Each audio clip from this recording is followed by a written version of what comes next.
Hi, I'm Mark Wybrow, and this is the Electronic Cafe, the channel for the lovers of electronic music.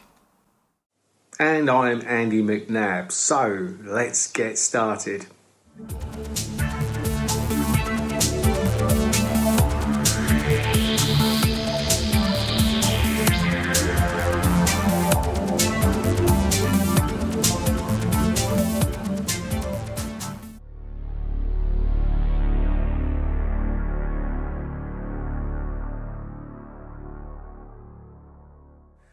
So, welcome to this latest edition of the Electronic Cafe. This is another one of our interview editions.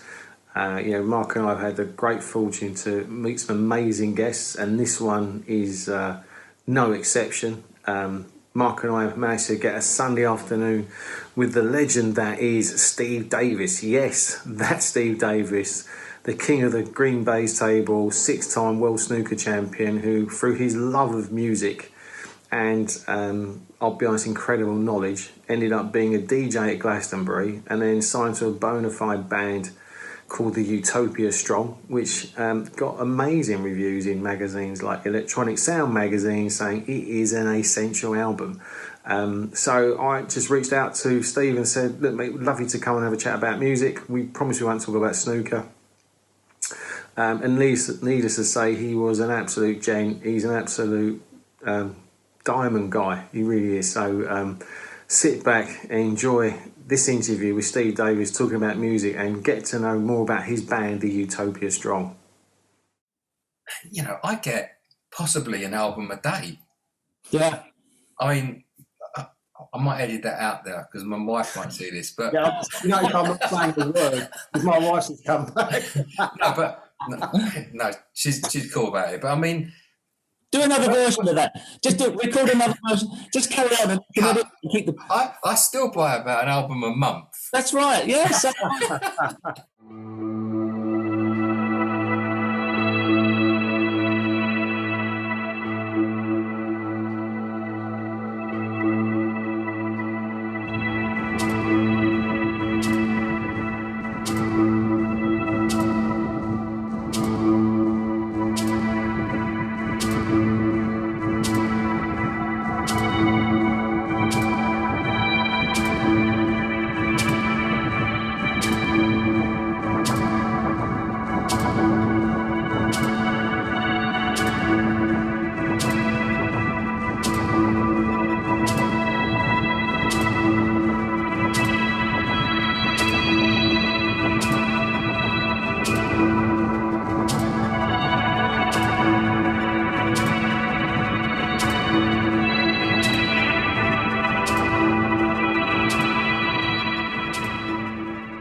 Isn't it? So welcome everyone to this Electronic Cafe special interview edition, and we are now delighted to welcome the fantastic Steve Davis. Yes, that's Steve Davis, but I promised him and I promise you all we are going to talk about music.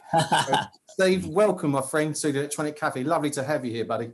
It's a pleasure, Andy and Mark. Thank you very much. I love the T-shirt. I love Mark. I love your T-shirt as well. I should have gone for some product placement here, but so. Just yours. But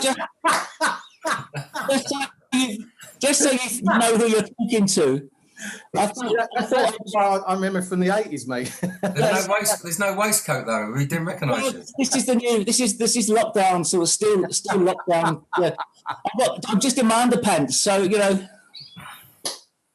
Take it off now. I feel uncomfortable. I retired 2016, and one of the great things was never having to wear another tie. That's good. Well, exactly.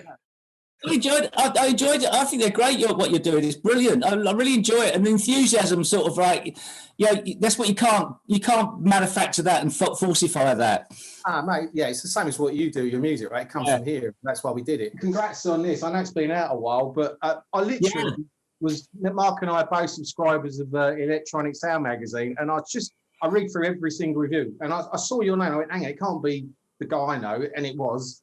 But when I read through it, and it said, you guys created an essential album. I mean, that's amazing for the first album but two, you know, people just getting to know you guys. That's a fantastic accolade to have on your first kind of release. So congrats, mate. And I was playing it earlier, actually. So yeah, nice work, my friend. Yeah. Thank you. Well, yeah. Well, I mean, the album wouldn't have come out unless we thought it was really good.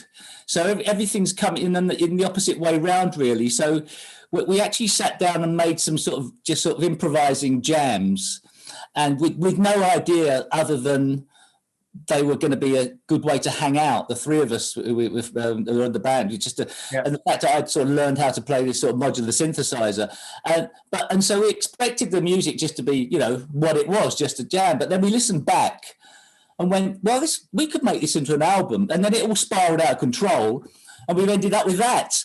But the plan was never to have that, so that's quite a nice thing.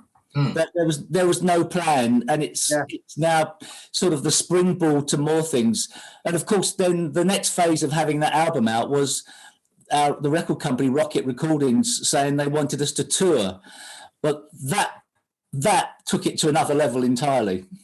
So Steve, just to set the scene to people that don't know, because this goes out all over the world. So, I mean, you were 6 times world snooker champion, BBC Sports Personality of the Year. You've been on I'm a Celebrity, Get Me Out of Here. You've DJ'd at Glastonbury. You've got your own music radio station. And you are now a member of a bona fide signed electronic band that's getting mass critical acclaim. You know, magazines and reviews I've seen have all been fantastic. That's got to be the biggest right turn for an ex-world snooker champion to be in such a legitimate second career that is no novelty. It's a proper project. And I mean, as Andy said, and as I said, I mean, we love the album. It's got its ambience electronics, and it's had critical acclaim in all the reviews that I've read or seen. You must be very proud of it, but how the hell did it happen? I mean, you knew Kavus, didn't you? Yeah. Well, it happened as a result of two things. The fact of being involved with Kavus and, you know, coming on the radio show. Kavus became part of the radio show we did on Phoenix FM, Brentwood and Billericay area. I'd got Kavus on the radio as an artist, as a guest artist to start with. And then we realised we had so much fun when he came on. I said, "Oh, come on again." The next minute we were a duo, and I think the radio show went from strength to strength with his knowledge of music as well, because it's unbelievable. And we were then just doing the radio show once a week and just having a right laugh with the few people on the little forum we were chatting to, and having a nice time. Then we got invited to DJ at Red Church Brewery's tap room in Bethnal Green on a sort of every other Friday night or every 2 months or whatever it was. And it wasn't really a music venue, but it was just sort of incidental music. And we started DJing there. And then the next minute we got an invite to DJ at Block Weekend was in Minehead in the West Country. And it was the last ever Block Weekend festival. And then BBC iPlayer did a feature on it, and the next minute the phone started ringing. Before we knew it, our second DJing event, official one, was Glastonbury. Our second ever DJing thing was Glastonbury, which is madness, you know. We could just about work the CDJs. And then as a result of then going to fast forward, we're doing more and more DJing, but as a result of going to see an artist called Hervé Kalari, and this guy's playing a modular synthesizer, I thought, that looks fun. I might be able to play one of those. There's no keyboard. It's sort of something like this. I just got it. I mean, I'm sure lots of people know what they are, but this is an example of something no keyboard, and you just put wires in at the top of it. And the outcome was I ended up learning to play this modular synthesizer, and we sat down and had a jam. And so there was no plan to even DJ at Glastonbury. There was certainly no plan to have a band. And I'm still pinching myself. It's ridiculous. So, and then of course, you know, we got a recent book out. So that was sort of document all of that. Yeah.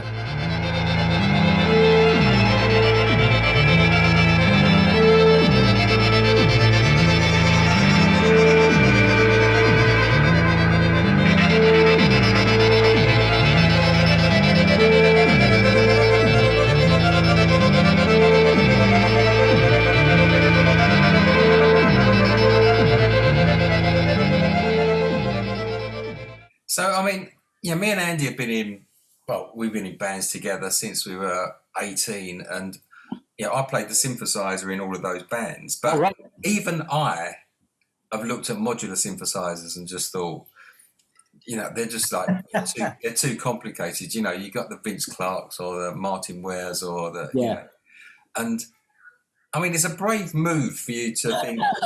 It's a brave move for you to think. Oh, do you know what? I'm gonna have a go at one of those. It's a big Well, it would have been if it had been with a view to being in a band, but it just didn't start out like that. So it's all in spite of myself, really. This has all happened. So then. I do remember the moment when we signed we didn't decide, just shook hands with Chris Reeder from Rocket Recordings in Cafe Otto. We met up because that was funny as well. I mean, it's all in the book, but I don't want to pest. This is not a promo thing, but these stories are in there because they were good fun. So we make this record and we go, right, we got this record, we got a demo, we got to find a record label. And then, so we gave it we were DJing, we were DJing at the end of the night for a band called Teeth of the Sea, who were on Rocket Recordings, who still are. And we were DJing because the promoter likes us and he put us on to finish the night up, party night. So at the gig was the two representatives from Rocket, Chris and Johnny, and Kavus gave them the demo CD. Now you can imagine what they were thinking, right? So they know it's Kavus, Mike York, both got credibility. Cardiacs, Gong, Knife World, Coil, a really great, good CV. And then me, who's only ever recorded output with Snooker Loopy, and they go, and we go, there's a CD of our new band. So you can imagine what they're going, oh, thanks very much, but they can't wait to find the nearest bin to put it in because it's going to be crap, isn't it? It's going to be awful. So, well, I was going to ask that because we saw a lot of record companies when we was doing the rounds, and they're quite aloof and quite snobby about the people they sign, and without being rude, I was going to say that when you went in there, they looked for any... Well, they did with us anyway. They looked for any excuse not to sign us. But, I mean, did you think that was a hindrance that you being there initially? Yeah, totally. I think it dawned on me that I was going to be the liability that could mean that they'd say no even if it was good. Yeah. Because of the sort of the snobby world that you live in, and maybe some in the music press might go, we're not touching this with a barge pole because it smacks of novelty, without even giving it a fair listen.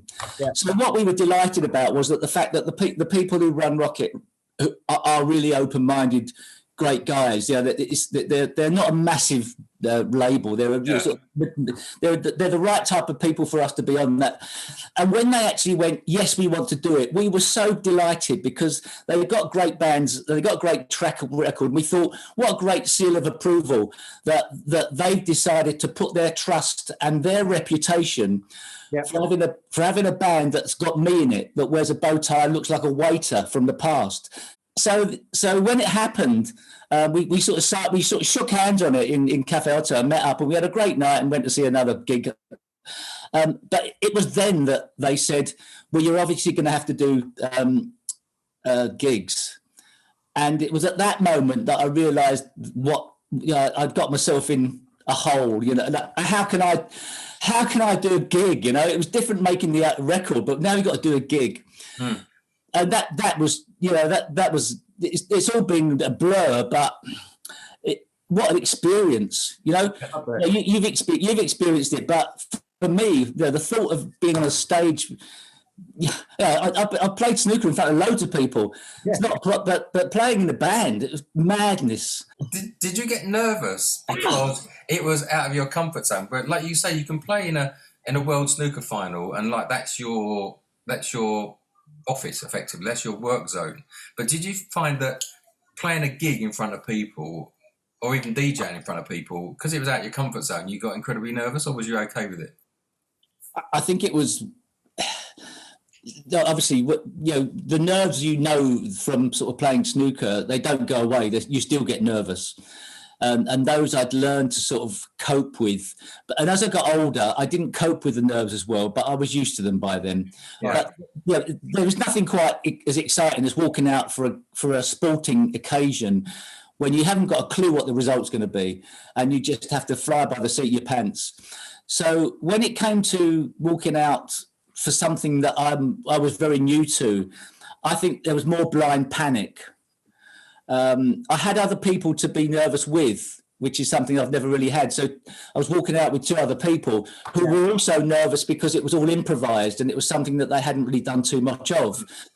And maybe the fact that we play improvised music on stage because we don't replicate anything that's on an album, maybe that helped me because it was a journey. It was a journey into the unknown anyway. And the thought of trying to replicate music may have been something that was out of my brief, really. But it's been great. It's been a really great experience. And things like you don't realise that the sound on stage is rubbish compared to the sound that people are hearing, and you have to try and hear what you're playing.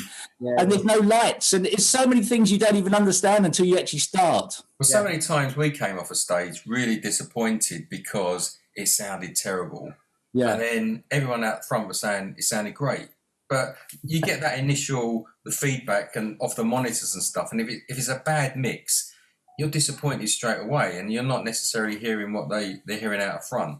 So the album, you started jamming with Michael and Kavus, and the songs developed, and you recorded them. You got signed by Rocket Recordings, and a lot of it was improvised. So when you play live, do you just go out and improvise? Is that the thing? You don't try and replicate it in any way?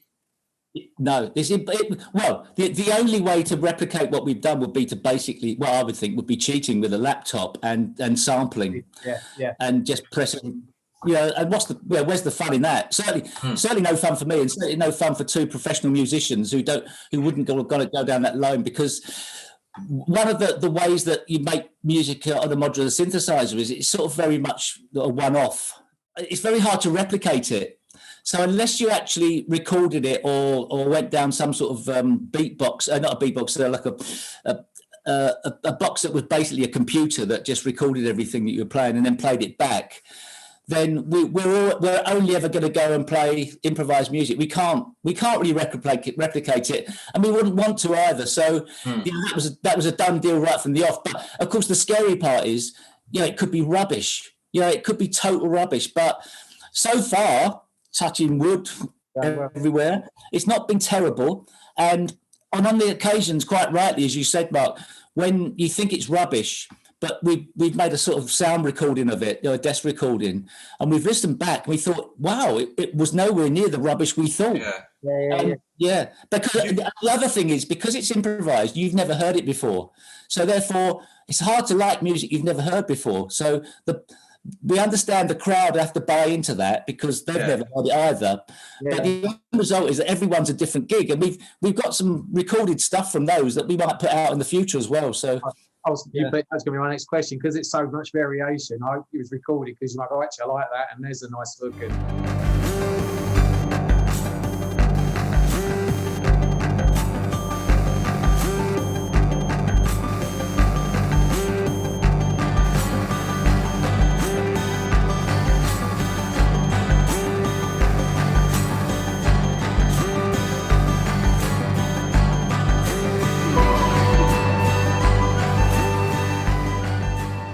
Steve, did you just tour the UK initially, or did you go outside the UK as well? Was it? No. We were going to be. Obviously, what happened last year, we were going to be the first one. We were booked to play in France at a gig that was Andy Weatherall's festival that he put on in the south of France. He's obviously sadly passed away, but the festival was still going ahead. The Convenenza Festival. And we played in Ireland. But it was mainly the UK. We've got smattering of people liking the band abroad. So it's sort of, it's like anything, is you'll get sort of tentacles going out in different directions. And we've also got 3 other albums out which are self-released ones, like limited edition ones of some live stuff and some rehearsals. So whilst the album you've got is a studio album, we, in the interim, because of the fact it was hard to get together for working on the second album, we put out these limited edition 250 vinyl, which was great fun as well, because they're sort of handcrafted and everything. So that's quite nice. It's nice. It's nice having vinyl. I mean, it's so inconvenient.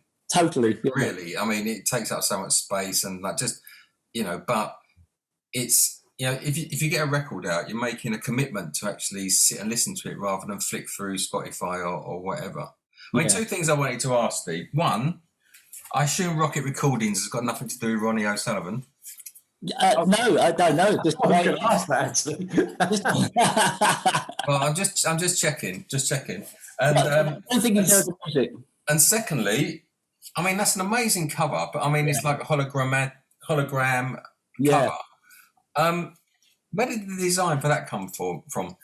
That's from both Johnny O'Carroll and Chris Reeder also come from art background, graphic designing. So they do all the designs of their covers, and they decided because they really liked the album and they thought they could do a good job on promoting it. Yeah. So they went to town with the album, and it's just a beautiful album.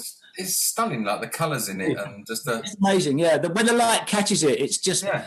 It's just marvellous. And so that's all Johnny's work, his artwork. So, so obviously, that pushed up the price of the album. So every album that was made was a loss because of that. It's the famous New Order story. It's the famous New Order Blue Monday story, isn't it? Where they lost something like 10p or 5p on every copy sold of the Blue Monday 12-inch, and it went on to be the biggest selling 12-inch ever, and they lost a fortune. I think we were under budget. It was good enough, but it was a great thing to start off with, something that was pretty dramatic. So I would have hoped that he might have won some award for that, for cover design, but I know you said you didn't want to plug the book, but actually, how did that book come about? Because I've seen it on a couple. I saw you both on Sunday Brunch, which I thought was hilarious. I know.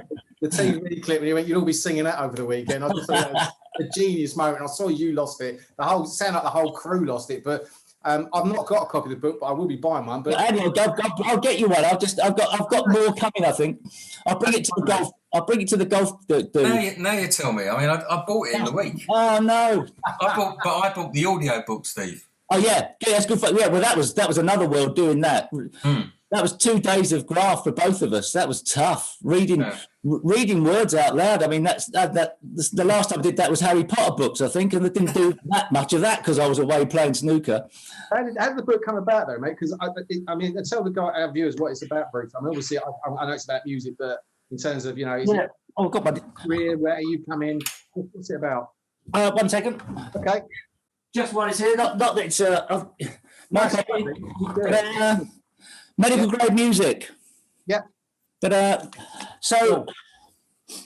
a number of years back, Lee Blackstone from at the time, who was with Faber and Faber, contacted me and said, "It'd be nice to do a book with you and Kavus based on the radio show to recommend obscure music to people from." Because a lot of the stuff we play is not that well known. So we thought that's a good idea for a book. So our plan was to pick 52 artists and one for every week of the year. And we'd give people the album, the way into that artist. So if you said to me, I've never heard of Art Zoid, which one would I buy first? It has the way in, because you need that. You need help with.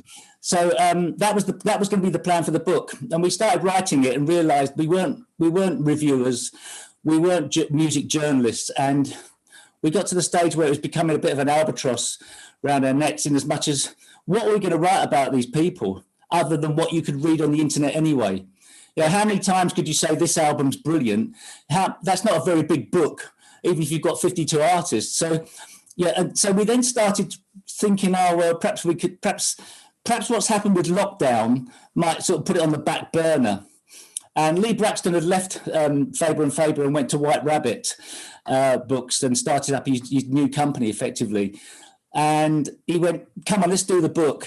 But let's change it to make it more about how you two got together, how you ended up DJing at Glastonbury, how you ended up in a band. So the unlikeliness of it all happening. Yeah. And then Kavus has also written about his time as a kid in like being a metal fan and then being an Iron Maiden fan, watching the Smiths and an Iron Maiden down in Plymouth, and then all of a sudden ending up in bands of his own, like the Monsoon Bassoon, and ended up being at venues where there was raves going on back in the 90s when it was all kicking off.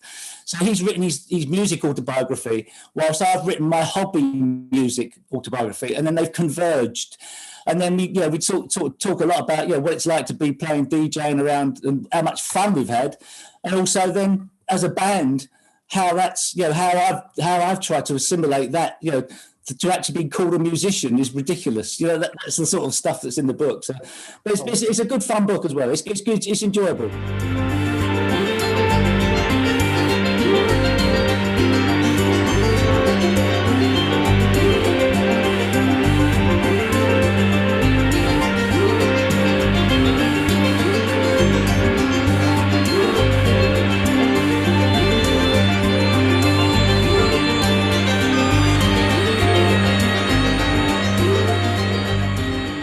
I've always known you're massively into your music, because I remember seeing on a news item in the 80s where you promoted and brought over from France Magma, and you put on some shows for Magma.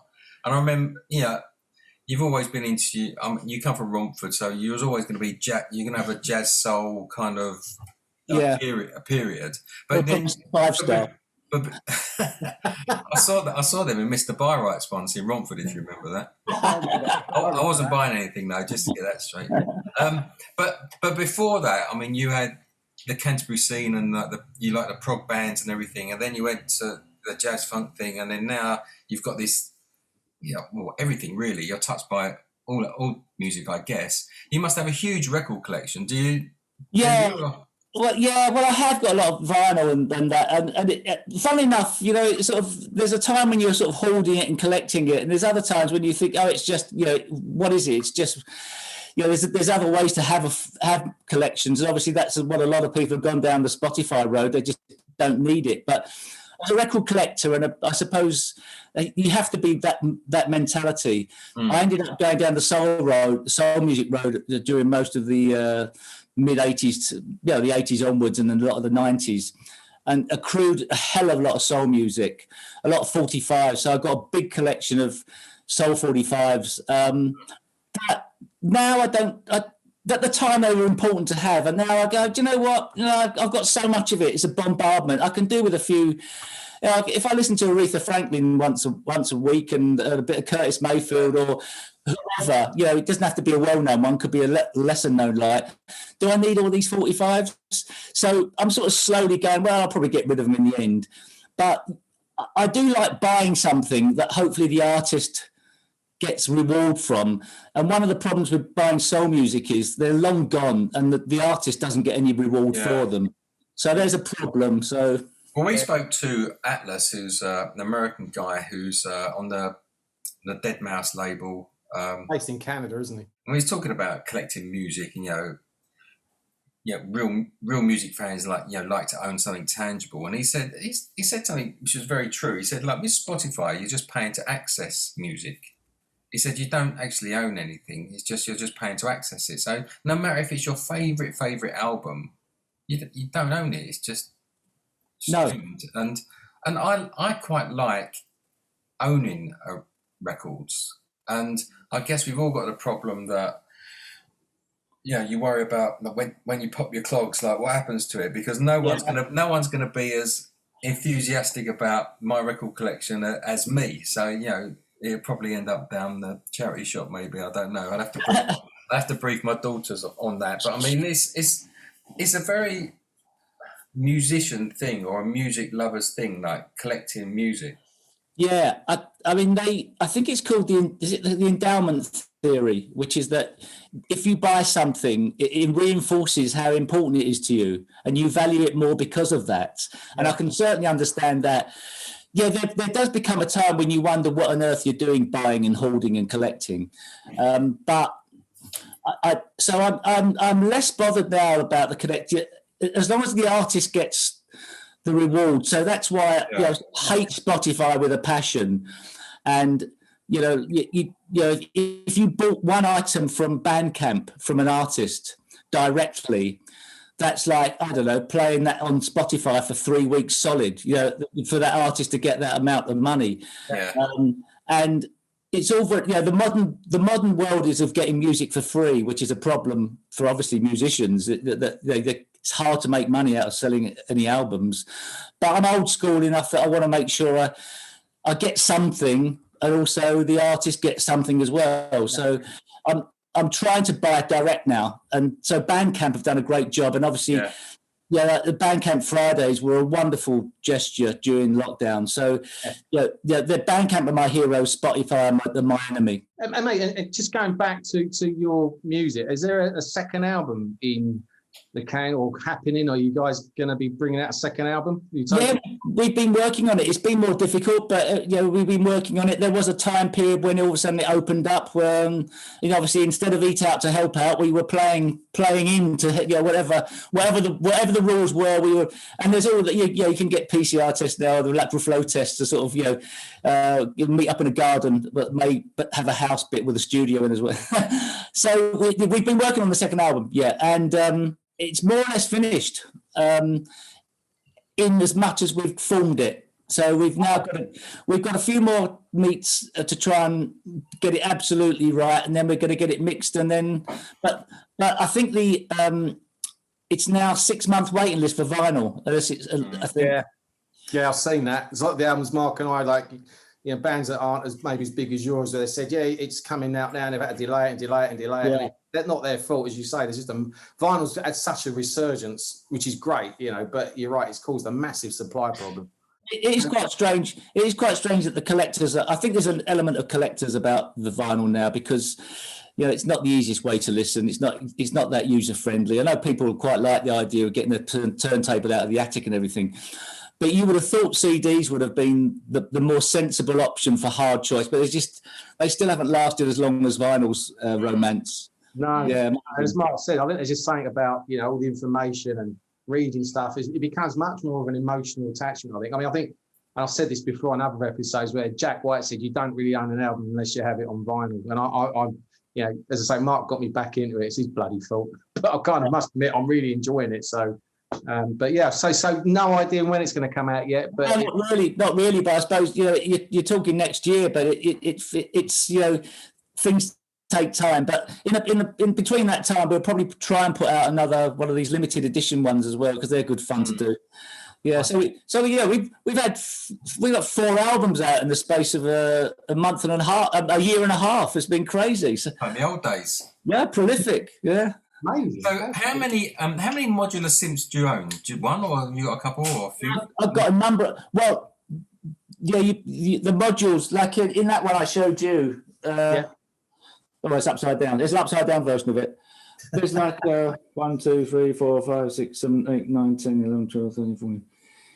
It's about 20 different modules within that.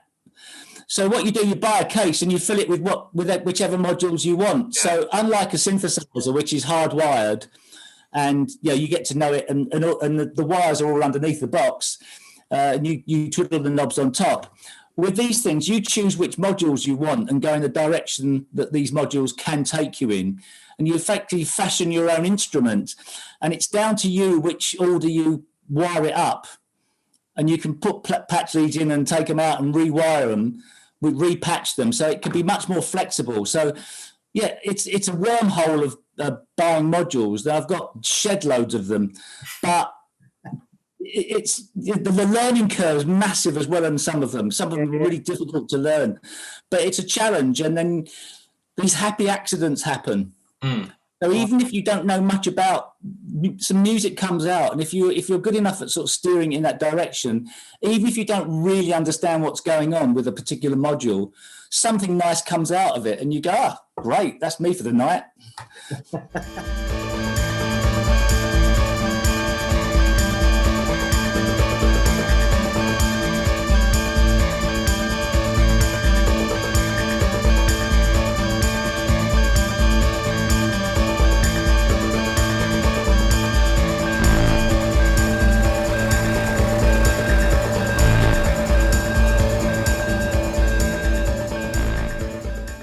Have you got charts where if a nice accident happens, you can jot it down to, or is it totally random all the time?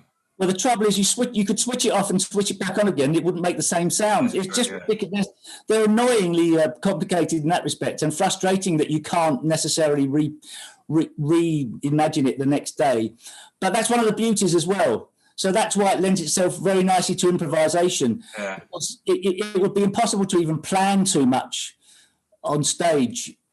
I saw a photo of Depeche Mode in the studio, and they had the whole wall of a modular synthesizer, and there was Post-it notes stuck all over it saying "Do not touch," because you couldn't save any. There's no preset to save, and it was just everything was set up for the next day, and it was like they didn't want the cleaner to come in and. Right. Yeah.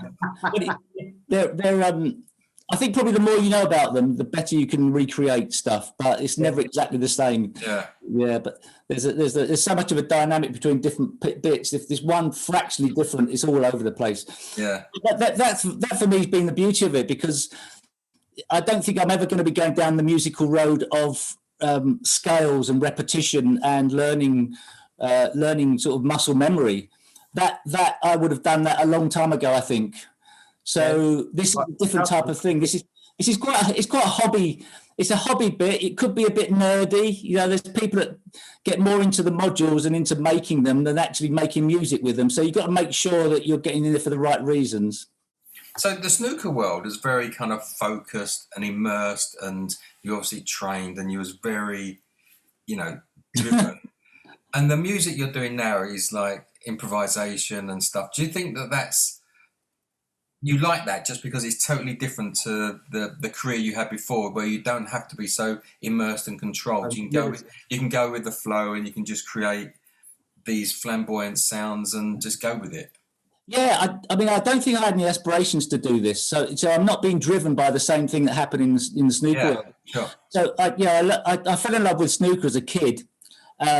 And then fell in love with, for the same reason you fall in love with golf, the pursuit of perfection and the frustration, and then you jump up a level and you're so excited, and it's great reward when you make a certain break, and then you make your first 100 break, but then obviously the other thing that when I first fell in love with the game I wasn't really aware of, obviously the competitive side of it is another jump. So once you start playing competitively in a sport, it raises everything up massively, and you're getting adrenaline hits, and you become a bit of a junkie in that respect. You live for the next tournament and the buzz of all of that. So once that happens, then you're off and running, and you don't know how far you're going to get. But if you get to be world champion or champion, you're king of the world, and everything's fantastic, and everything you work for seems like it was a mission for what that happened. It may not have been. It just may have been you love playing snooker and that was your hobby. But for me, it looked, if you back worked it as if everything was planned. So in one respect, this musical hobby is no different to my snooker hobby. So you go with the flow of it, and you can sometimes tell yourself when you back work it how it was. But it may just be you're enjoying yourself and living every day for what it is. So playing snooker, you just enjoy being on the table. And if you're playing music, whether it be in a band or solo, you're immersed in the subject. And there was a really good film that Richard Dreyfuss was in called Whose Life Is It Anyway? Yeah. And it was about the first 5 minutes. I think the actor he goes under he becomes a quadriplegic, and he's lying in a bed.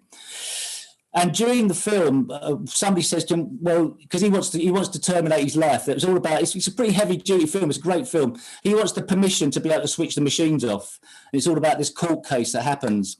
And they send somebody in to try and convince him that he's got something to offer. Yeah. So they say to him, well, you're a great artist. You were a great potter. He's like, surely you could teach other people. Surely you get interest out of teaching people to make pottery and stuff. And he then came out with these words that have always resonated with me, which is, that's not what I did it for. It was the doing of it. That was the buzz, the actual doing of it, not the outcome, not even before it, that immersive thing. So in that respect, they're the sort of same. Yeah.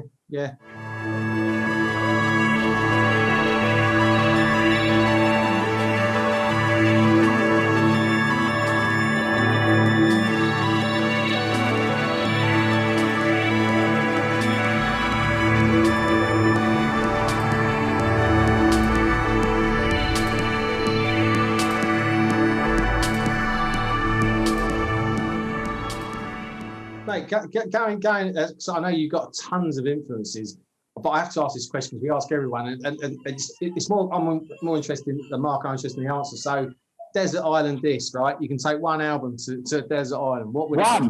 Oh my God! I know it's really tough, and it'll probably change every day. But right now, and I tell you why I asked. So I said this before. So when we ask people, we kind of think of genres and stuff. So Rusty Egan, I think you know Rusty, but. He, obviously electronic guy, does some amazing stuff with Visage. I don't know if you saw the documentary just done on Sky Arts called Blitz. They did the soundtrack. It's fantastic. But Mark and I'll speak for myself, but you said put your house on what album is inspired. It's going to be Kraftwerk, Radioactivity. Van Morrison. You're going to go, right. And it's the same when Mark and I interviewed Atlas. This guy's on the Dead Mouse label. He sounds like, he thinks it's going to be Moby and all these other artists. Gordon Lightfoot and Van Morrison again. You're going, Jesus, it's just like really unbelievable where they've obviously, there's some inspiration there, but it's not the immediate artist you assume. So I'm just curious to know if there was, and I know it's tough, especially someone like you's got so much music, but if, for me, it'd probably be between, say, even I'm struggling, Unknown Pleasures or Spirit of Eden. It's so hard. Well, I mean, I suppose you'd have to know what it was like to be on a desert island to know what you needed, where the gaps would be, where would I mean, you could obviously buy the soundtrack to Robinson Crusoe's, it might be the right thing that might give. Great, Robinson. But there's always electricity on this island as well, isn't there? Great, yeah, that's handy. If there's one, if you've got a go-to album, you go, yeah, for me. I know it probably changes every day, but right now, if there's one album, you go, right, I just love playing this. Is there one? Well, there's two albums. One's I'll allow you to, mate. What I'm saying is, I'd immediately go to my favourite Magma album, even though it could be the first choice for Magma albums is Mechanic Destructive Commando. But if I was on the one piece of music, I think their masterpiece is called Kontakos, which was their fourth ever album and the second on A&M Records. Kontakos is a work of art for me that puts Christian Vander in another level of artist.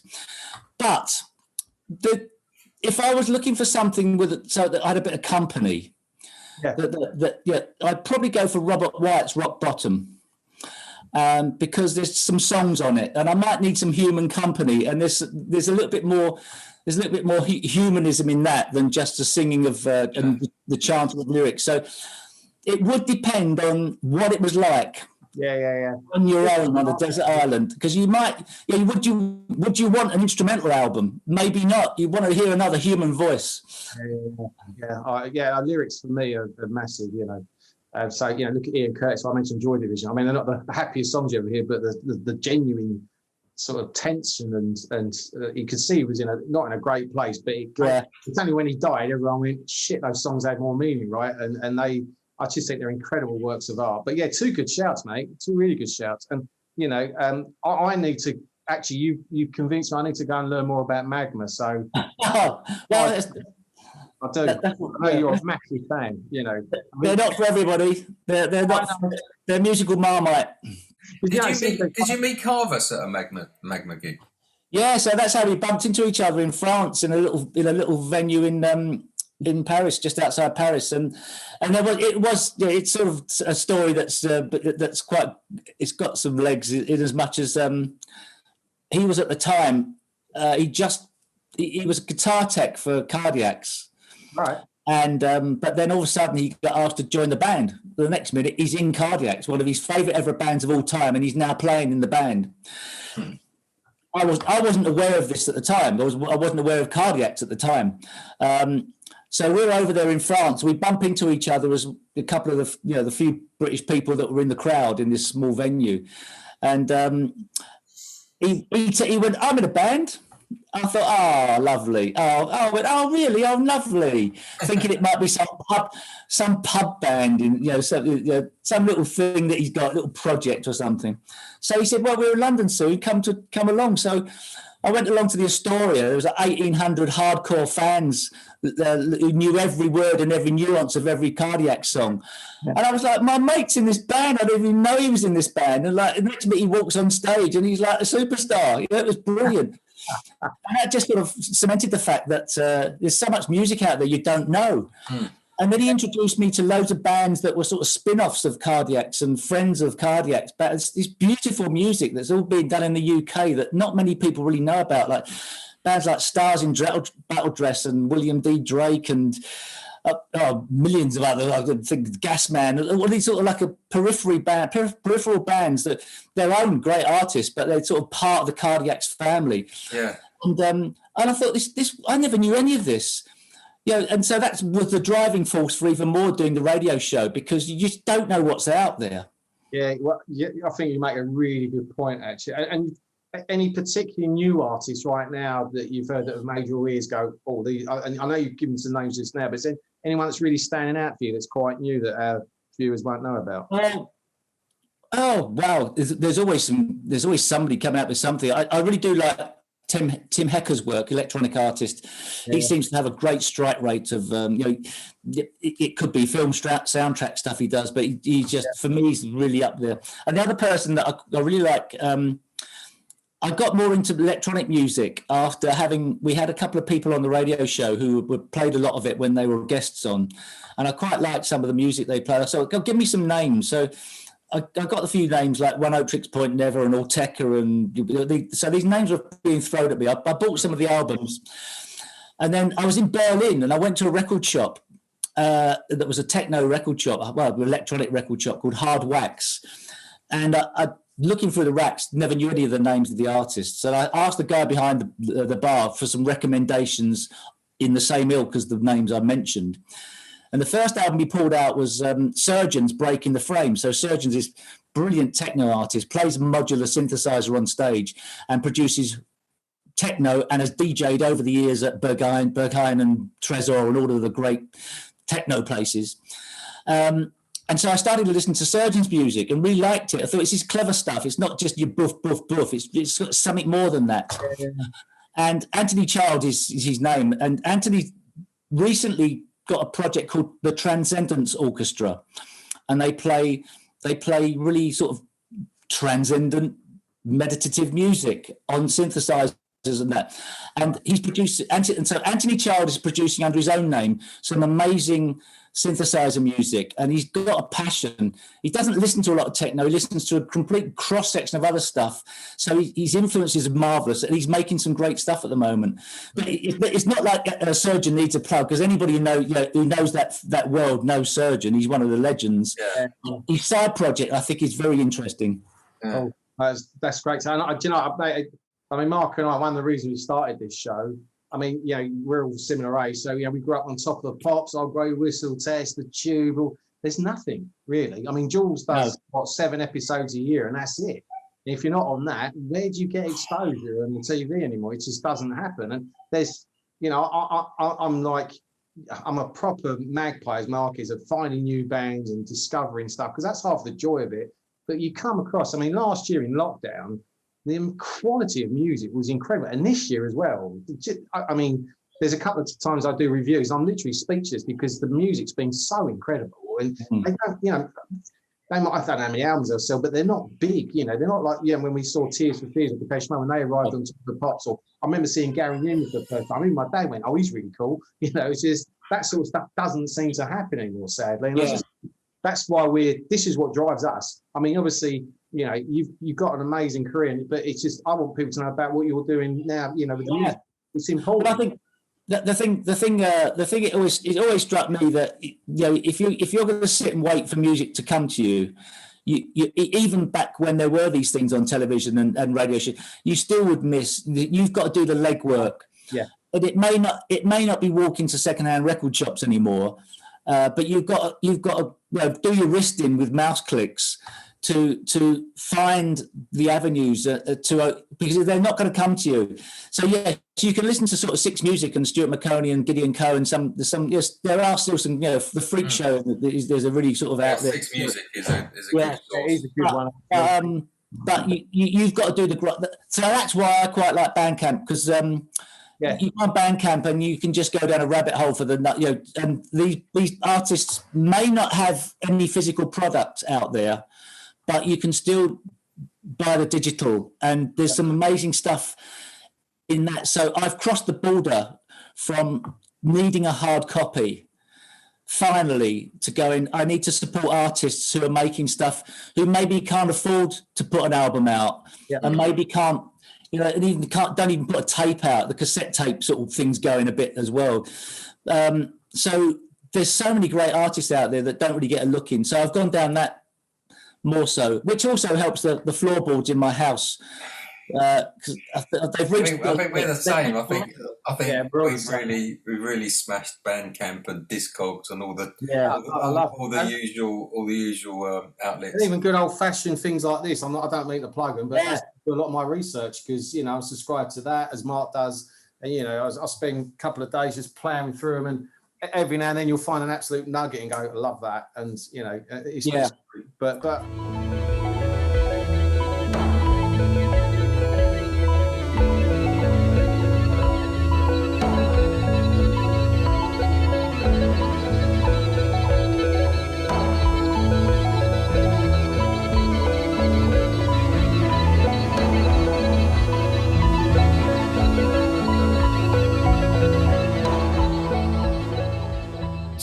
Sorry, Andy. Steve, do you find though with the radio show that this is something that dawned on me like within the last 2 weeks, that me and Andy do this show, and we either do interviews with you, or we have a classic artist, and then we do a hot stuff section where we put in new music out there which people haven't necessarily heard. We're kind of saying, have you heard this? I mean, you know, and people are loving that. But then now I've got so much music coming in, as Andy has, and we're sharing stuff.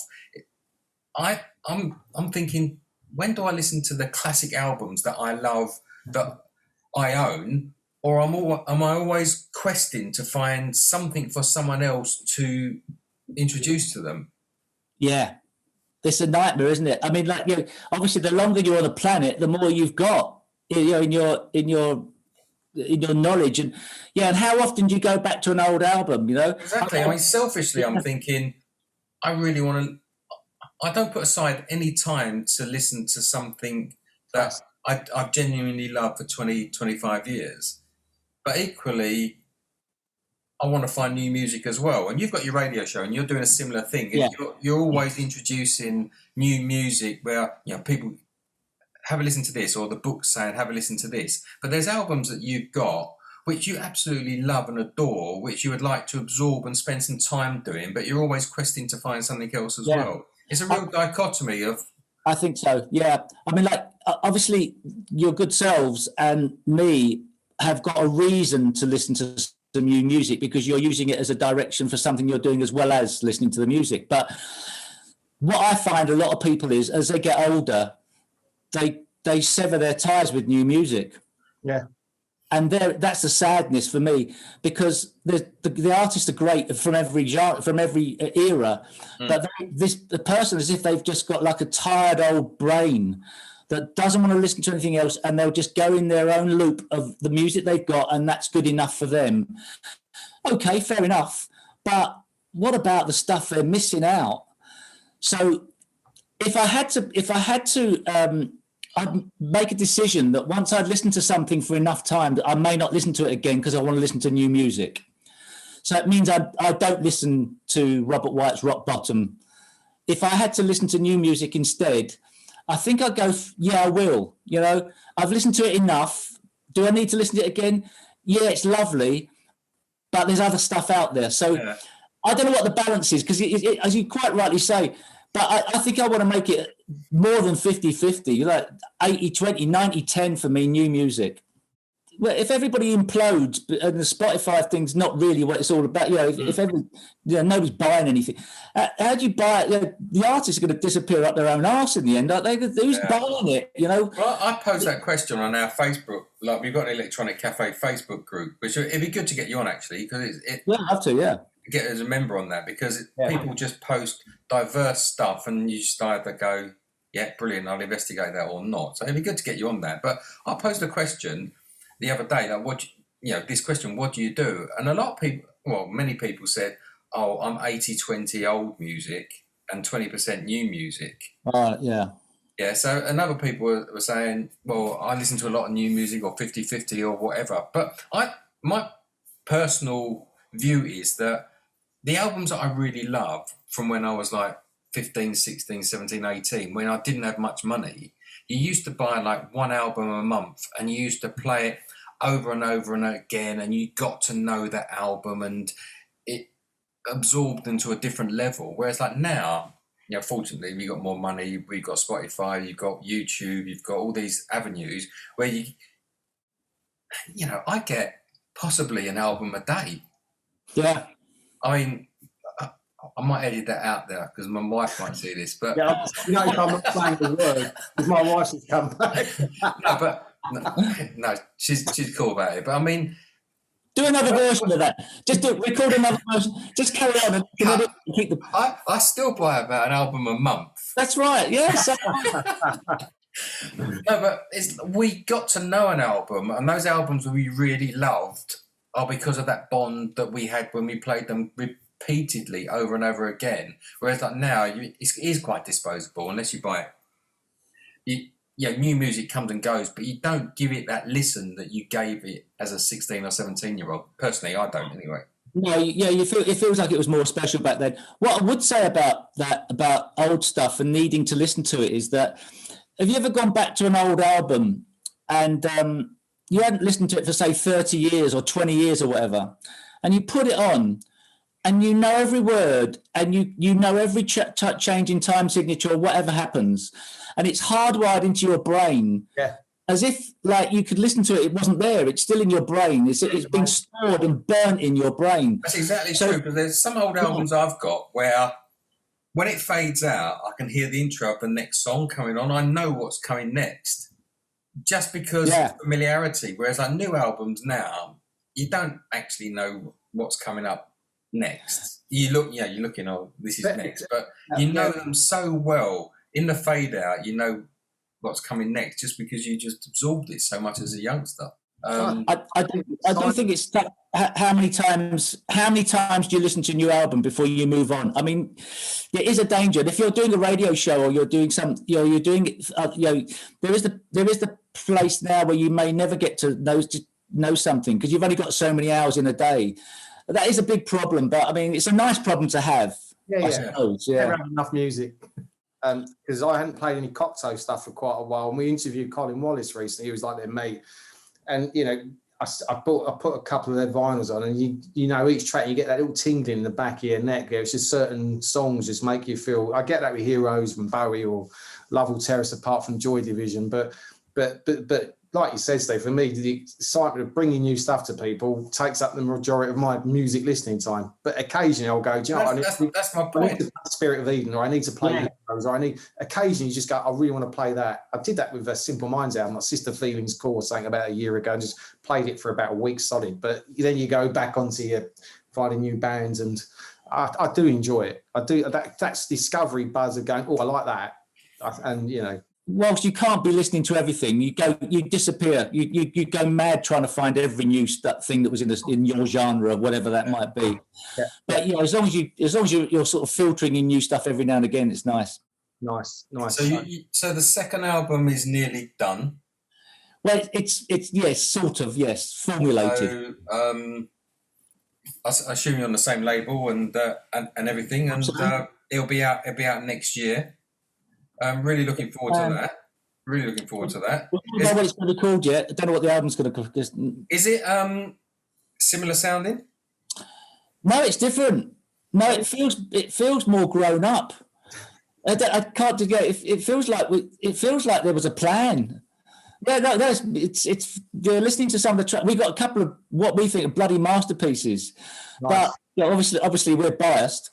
But yeah, we're very excited. We'd love it to come out tomorrow now because we're excited to know what people think of it. So, but listen, next time round you're on the list. We'll get a free one. It'll be much more fun. Well, unlike the book, I won't buy it. Oh, yeah, they're perfect. I'll send it. I'll say what I'd love to do when the album's coming out. I'd love to get you back on and just lovely. I'd love to do that. Congrats on the album. Congrats on the book. As I say, it's incredible. We talked to legendary sports guys, gone full circle to DJing at Glastonbury in a band. It's brilliant.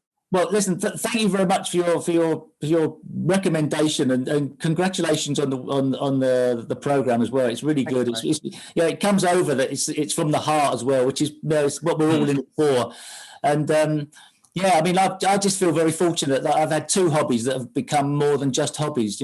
Which is how you can pinch somebody for the first one, and pinch me twice. I'm in a dream world in that respect. But but it's nice. I think I've only felt sort of warmth from the music. The people who love music and the people who listen, they've all got the common bond, which is really lovely.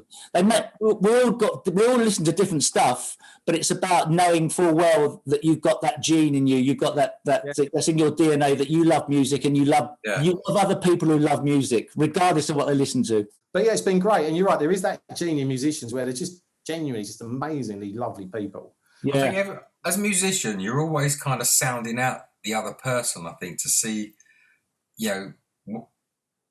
what they're listening to, or if you're missing out on something, or just like feeding off of them. I think subliminally, I guess I do. We text each other all the time, don't we? If you check that out.